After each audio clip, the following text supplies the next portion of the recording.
Munju kajicho kaleta chapati, eti ni mtolee kopya chapati, nami bila takusita na kutolea kopi tayari.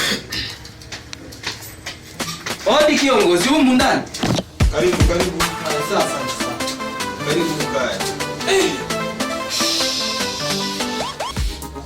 Karibu. Kwema wapi? Kwema. Karibu. Ase kiongozi, sina muda wa kupoteza sana. Naomba nitolee kopi hapa, kopi 5. Unahitaji kopi? Kopi 5 nitolee. Hapo nitolee kopi 12. Hapo nitolee kopi 10. Allah! Yaani unahitaji kopi ya chapati kwa sababu sasa hivi hali ni kwangu. Na balance matumizi ya fuko. Maana hapo ukishatolea hizo utakuwa nimebalance matumizi wiki nzima. Kwanza nikupongeze. Tena katika vijana na wewe ni kijana bora.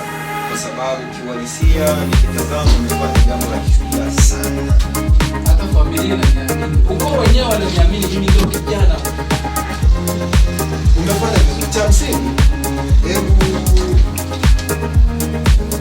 Hebu subirieni kuletea kopi. Yaani umefanya jambo la kishujaa la kihistoria. Basi sawa. Keti hapo.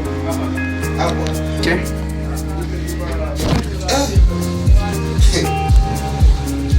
Yaani mtu anakuja na chapati anahitaji nimtolee kopi.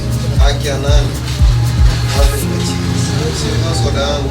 Ngoja ni kwa sababu mjinga bwana anaelekezwa kwa vitendo. Maandiko anasema watu wangu wanateketea kwa kukosa maarifa. Sasa sijui ni mtu wa nani pia. Waroke anacheka mdundo unapamba moto. Jinga Badala ya kuweka kwenye mashine ya kopi, Mr. Stationery anaitwa Waroke, anachukua ile chapati anaimeza yote.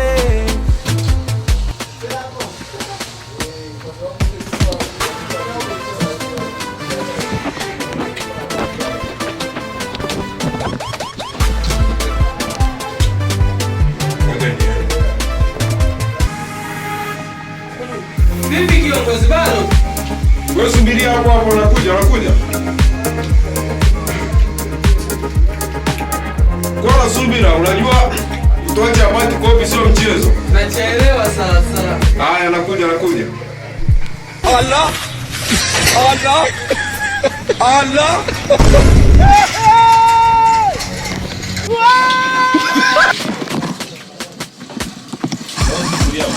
Hebu keti hapo. Kwa mujibu wa sheria ya bara 6. Nikupongeze sana kwa kuleta chapati kwa sababu nilikuwa na njaa. Alafu kingine, uliona wapi wewe duniani mtu akachukua chapati akaja kwako? Uliona kwa nani? Sasa umeharibu bwana. Tuanalia machozi kama mto.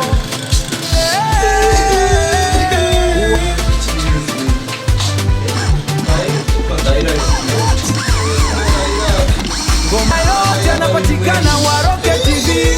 Kutoka Tarime kuelekea kwingine, vitu vizuri viko hapa, usikose burudani.